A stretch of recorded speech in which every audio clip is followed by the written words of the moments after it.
rapidamente. Abra as vossas Bíblias em Jeremias 29, capítulo 29, seu versículo 10 em diante.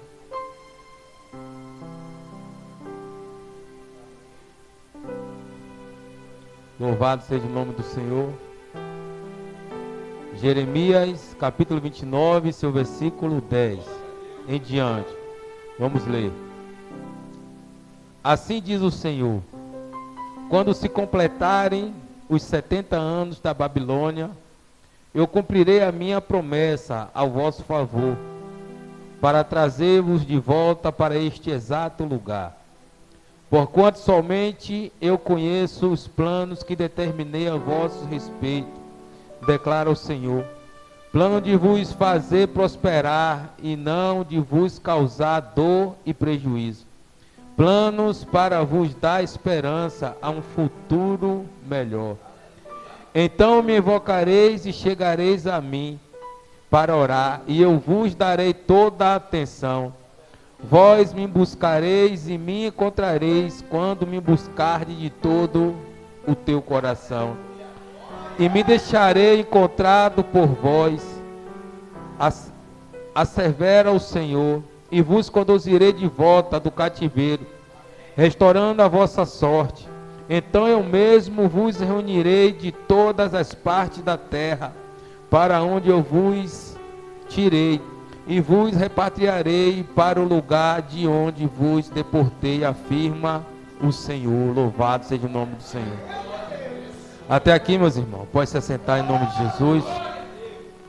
Louvado seja o nome do Senhor. Palavra de Jeremias, que é a carta àquele povo que estava cativo na Babilônia. Mas para que você venha entender esta palavra, quando o Senhor chama Moisés para tirar aquele povo do cativeiro,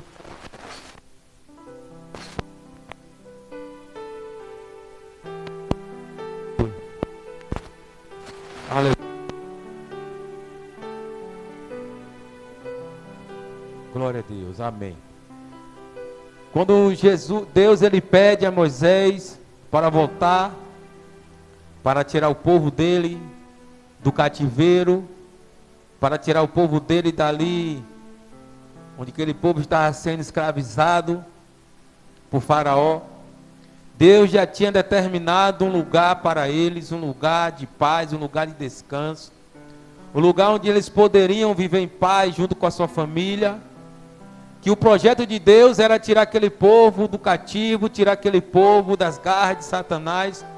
E Deus tem seus planos, tem seus meios, tem as suas formas de trabalhar. E Deus ali consegue tirar o seu povo e leva em direção à terra prometida. Leva em direção ao lugar que ele já tinha preparado para o teu povo. Mas a palavra do Senhor vem dizer que este povo de dura servir, esse povo que não queria ouvir a voz do Senhor, esse povo que mesmo Deus ajudando, Deus protegendo, Deus suprindo as suas necessidades, não queriam andar de acordo os mandamentos do Senhor, andar de acordo aquilo que Deus tinha preparado para cada um deles. E aquele povo começa a se desviar da vontade do Senhor, aquele povo começa a fazer coisas que desagradavam a Deus. Chega um tempo que Moisés vem a morrer, Josué assume, e assim mesmo começa também de novo a fazer essas práticas que desagradavam ao Senhor. E a palavra vem dizer que só 2 daquele povo que saiu do Egito conseguiu chegar na terra prometida. Todos aqueles que saíram morreram pelo meio do caminho, mas outras gerações iam nascendo, iam se cumprindo, e quando chega o tempo do Senhor, aquele povo ali, mais uma vez, começa a fazer as coisas que desagradam a Deus. Aí o nosso Deus permite que esse povo venha passar 70 anos no exílio. Mas a promessa do Senhor não foi essa. A promessa do Senhor foi que este povo viesse viver em uma terra prometida. A promessa do Senhor não era colocar o seu povo no exílio. A promessa do Senhor era para colocar o seu povo em um lugar de descanso, um lugar de conforto, um lugar onde ele estaria junto com aquele povo. Mas por causa da sua desobediência, por causa das coisas que eles estavam fazendo, que estava desagradando ao nosso Deus, Ele permite que esse povo agora ficasse no exílio 70 anos debaixo de um jugo desigual, vivendo de migalhas, vivendo debaixo de um rei que também não vivia nas promessas do Senhor, vivendo debaixo de um jugo, deixou de viver em um lugar que ia e estava com o nosso Deus para viver em um lugar debaixo de um jugo desigual. Aí Deus agora permite este povo passar 70 anos no exílio, 70 anos sofrendo, 70 anos plantando, as pessoas colhendo, 70 anos sem ter o direito de viver em paz. Mas agora o Senhor, no livro de Jeremias, no capítulo 29, no seu versículo 1, Deus pede para Jeremias enviar uma carta para o seu povo.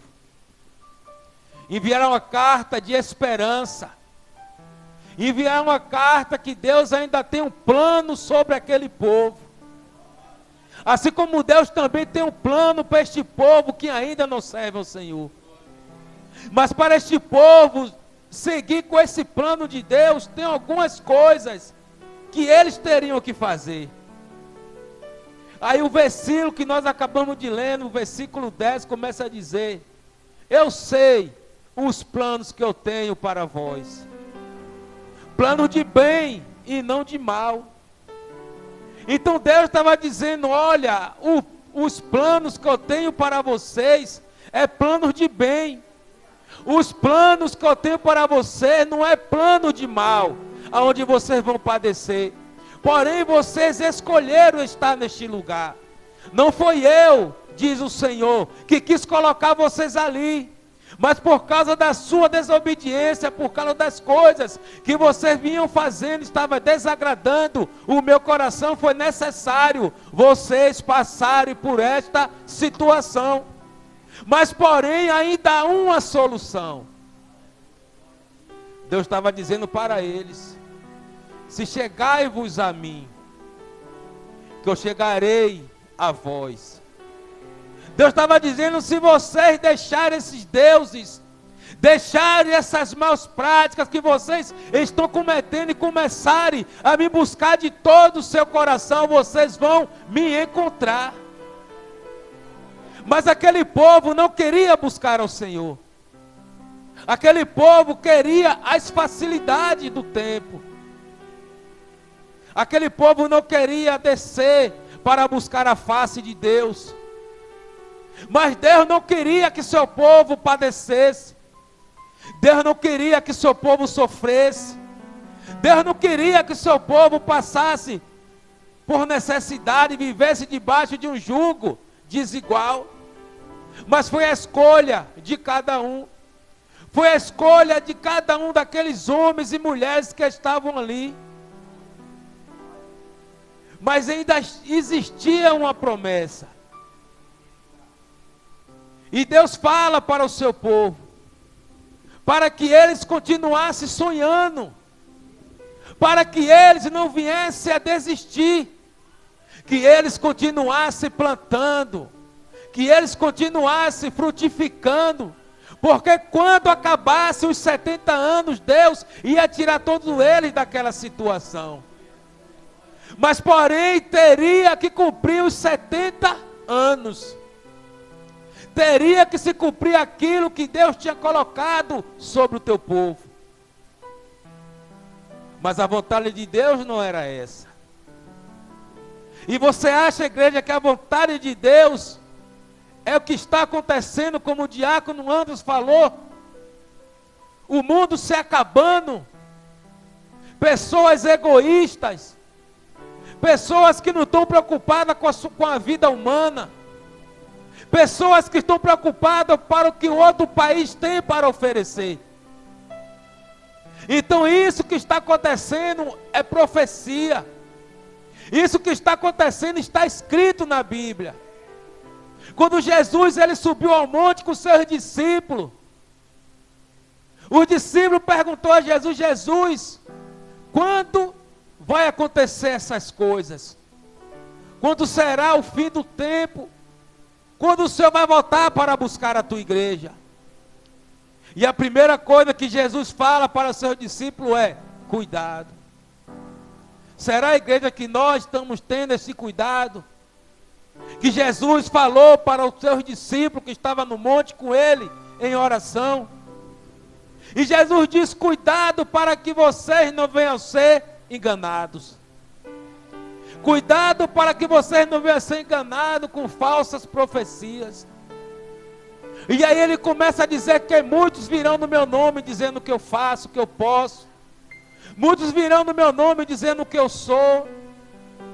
E ele começa a dizer: olha, quando vocês ouvirem dizer nação contra nação, reino contra reino, filho matando pai, pai matando filho, pertinência, maremotos, terremoto, isso assim ainda não será o fim, serão os princípios das dores.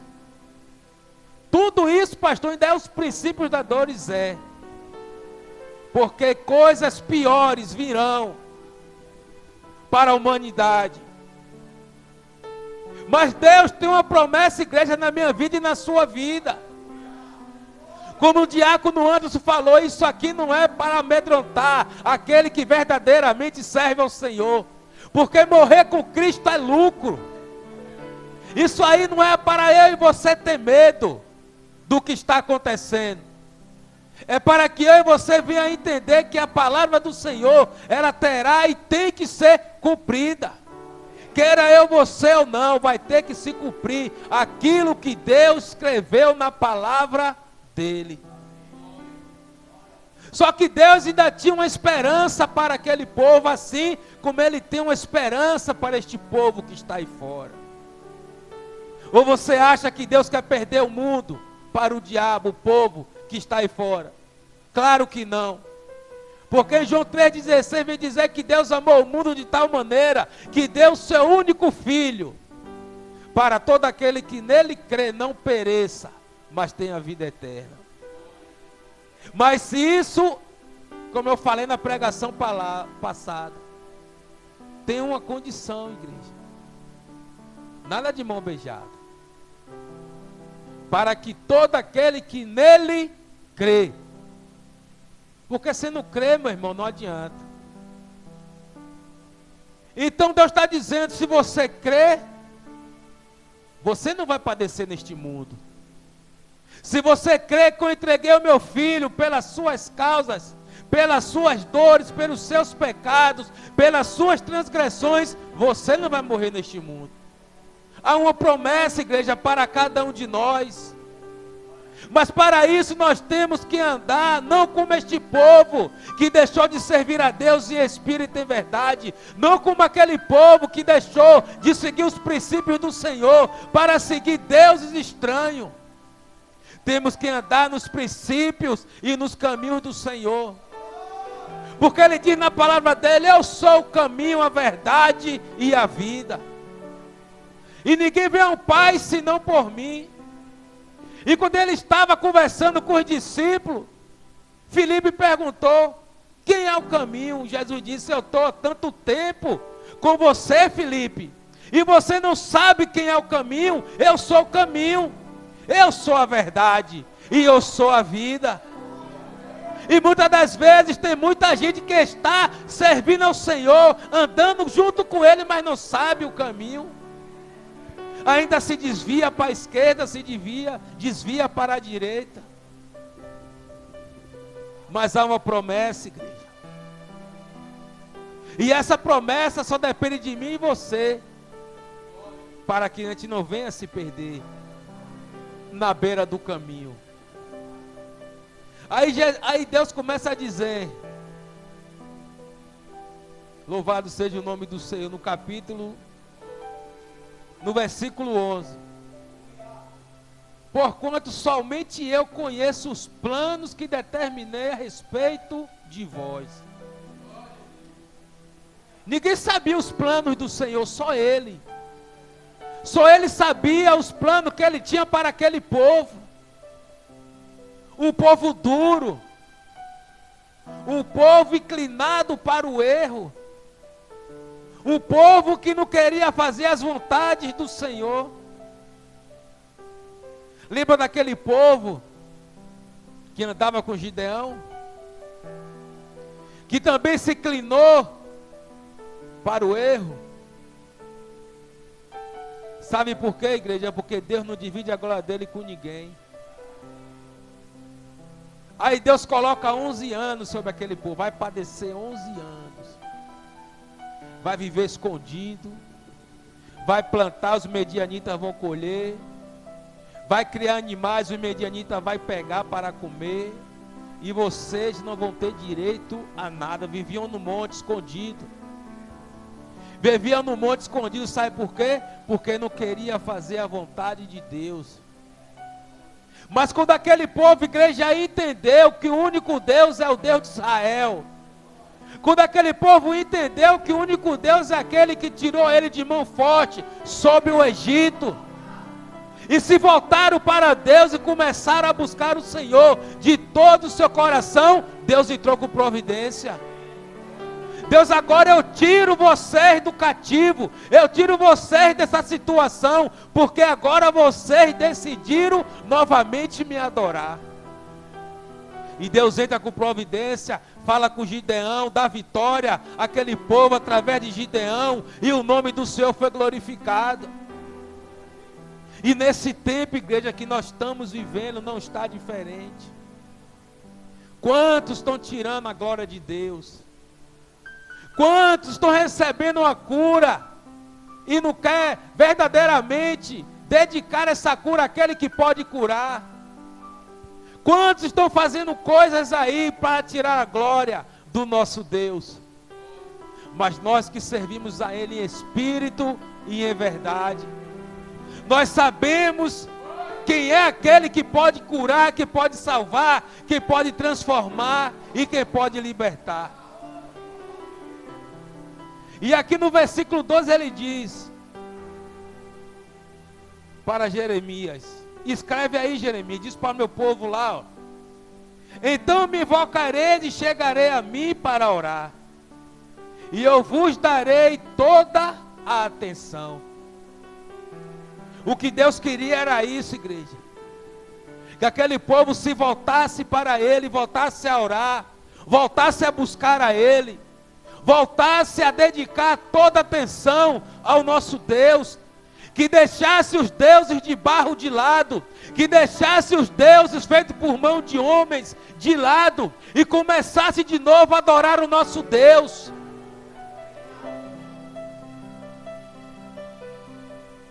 Versículo 13, vós me buscareis e me encontrarei quando me buscardes de todo o teu coração.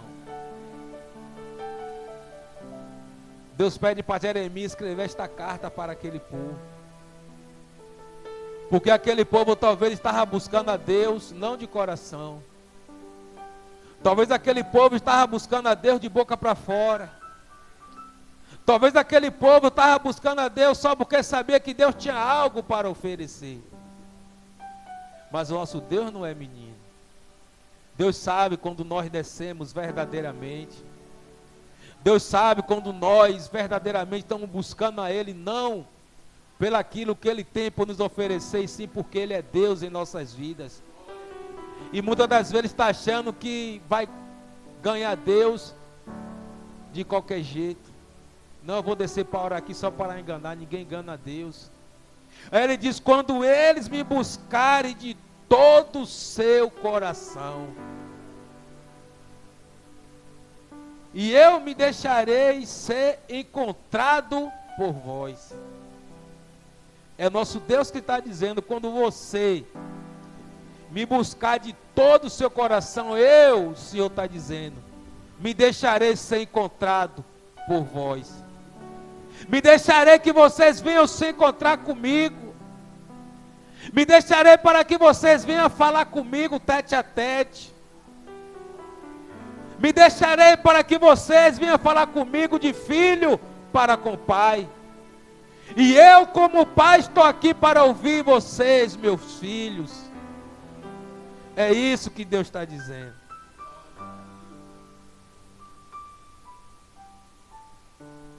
E o Senhor vos conduzirei de volta do cativeiro, restaurando a vossa sorte.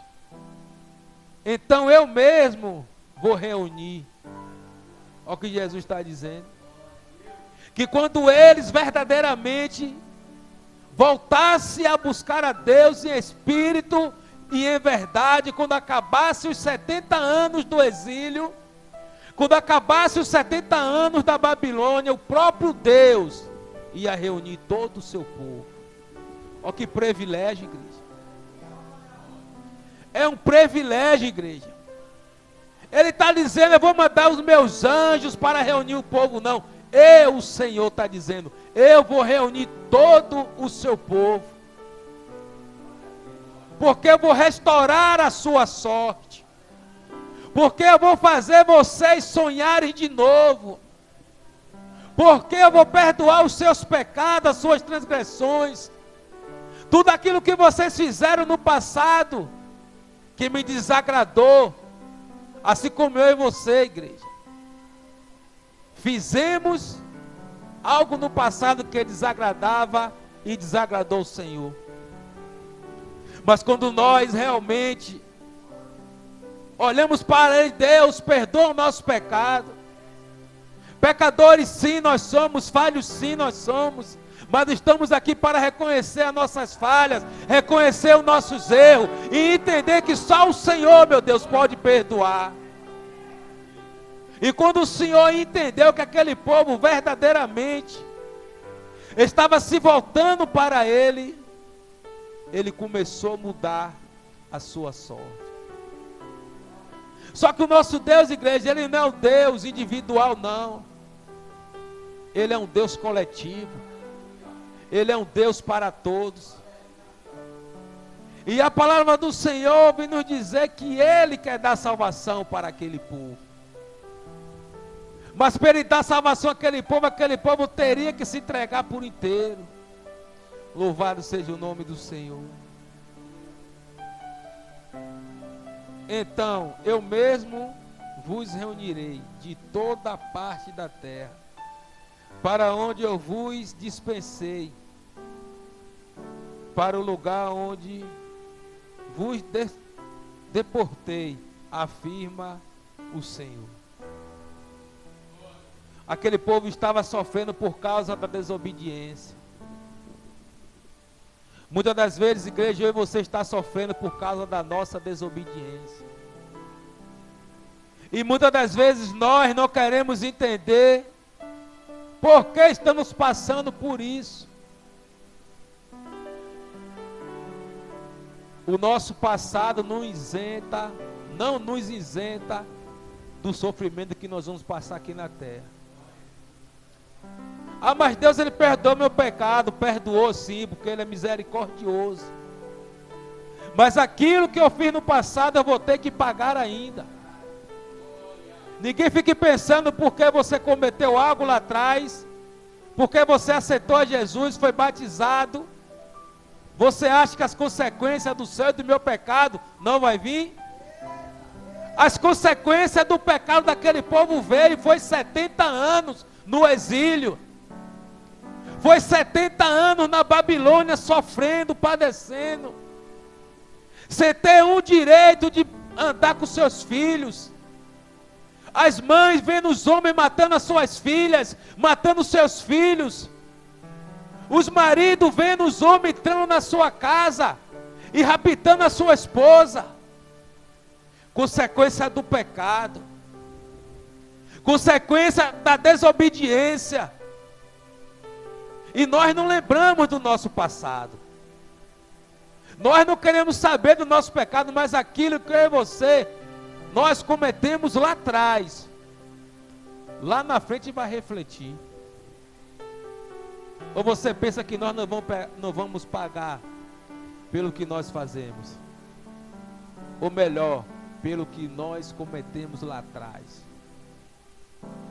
Mas só que Deus, independente do nosso passado, do nosso pecado, há uma promessa para a minha vida e para a sua vida. Mesmo com nossos erros, mesmo com nossas falhas, mesmo com as nossas transgressões, mesmo com o nosso passado sombrio, não isenta de eu e você ir para um lugar que Deus está preparando para cada um de nós. E que lugar é esse? A cidade santa, uma cidade celestial. Enquanto muitos estão brigando pelas coisas aqui da terra, quando muitos estão brigando pelo petróleo, pelo ouro, pela água, pelas coisas que a terra pode oferecer, nós estamos preocupados com as mansões celestiais. Nós estamos preocupados com aquela cidade com ruas de ouro. Nós estamos preocupados de ser transformado o nosso corpo em glória, para andar como os anjos andam. Nossa morada não é aqui, igreja. Não se assustem com as coisas que estão acontecendo. Não se assustem com as coisas que estão por vir. Porque a palavra do Senhor diz em Romanos 8 que nada pode nos separar do amor de Deus. Nada. E uma coisa que ele diz, o que está por vir. Ou você acha o que está por vir é coisa boa? Ou você acha que o que está por vir é uma maravilha? Aqui está a última geração. Aqui está a última geração de Deus. Como o diácono antes falou, a qualquer momento Deus rasga o céu, o seu filho desce e toca a última trombeta. Será que nós vamos ouvir essa trombeta? Será que nós vamos escutar? Porque a palavra do Senhor vai dizer que terão dois no campo, um vai ficar e um vai subir. Não é o que estou dizendo, é a palavra. Se Deus está dizendo, porque vai acontecer. Será que nós estamos aptos, igreja? Mas vamos continuar firme. Independente, igreja, do que está para acontecer. Independente, mesmo na sua fraqueza, assim como nós, né? Mesmo em nossas falhas, vamos permanecer firmes. Vamos continuar adorando e buscando a Deus em espírito e em verdade. Não deixe que as consequências do mundo venham tirar o seu foco. Não deixe que os pecados do mundo venham tirar o seu foco. Não deixe que nada apague o nome seu que está escrito no livro da vida.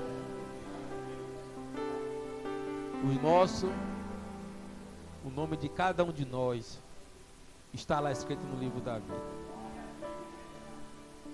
Mas nós temos que ter cuidado. De que, pastor? De a gente não dar legalidade e nós mesmos não apagar o nosso nome. Porque Deus, Ele só fez escrever. E quem apaga é cada um de nós. Devagarzinho, com nossos pecados, nossas falhas, nossos erros, nós vamos apagando. Vamos apagando.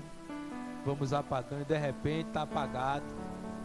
E de repente nós estamos na casa de Deus se enganando, achando que está fazendo as coisas certas, mas está se enganando. Olha o que eu estou falando. Eu não estou falando, vós estão se enganando. Eu estou dizendo nós. Até eu estou no meio. Não fiquem pensando que porque é líder, porque é pastor, porque é diácono, porque é evangelista, está todo mundo no mesmo barco.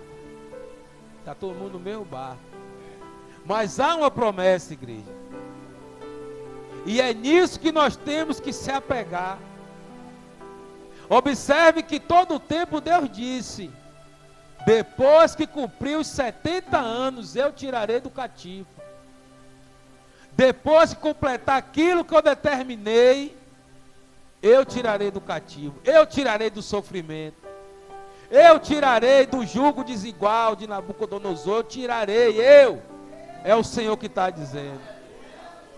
Por quê? Porque Ele tem algo para aquele povo, tinha algo para aquele povo, e eu creio que Ele também tem algo para este povo, para esta geração, para essa geração também dura, de dura servir, que não quer ouvir a voz do Senhor, que não aceita um folheto, que não quer nem saber de Jesus. Mas Deus tem uma promessa para cada um deles. Mas para isso eles têm que se achegar ao Senhor. Para isso eles têm que se voltar ao Senhor e adorar a Ele em espírito e em verdade. Porque a palavra do Senhor diz que Ele ainda está atrás dos verdadeiros adoradores. Aqueles que adoram a Deus em espírito e em verdade. Aqueles que adoram a Deus em meio às circunstâncias.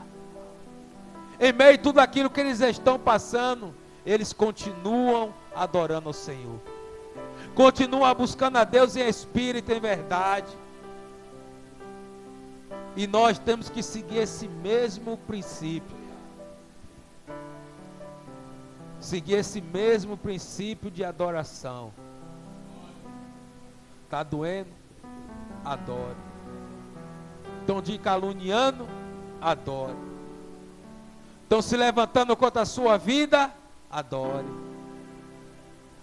Estão falando coisas que estão desagradando o seu coração? Adore. Adore. Nosso único direito aqui na terra é de adorar a Deus.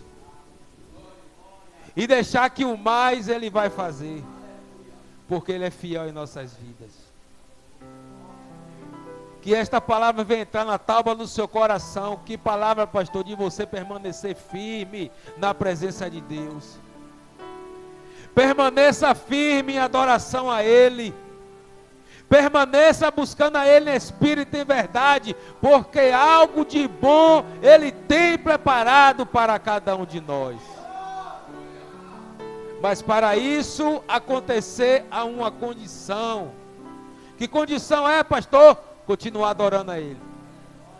Continuar buscando a Ele. Continuar servindo a Ele em espírito e em verdade.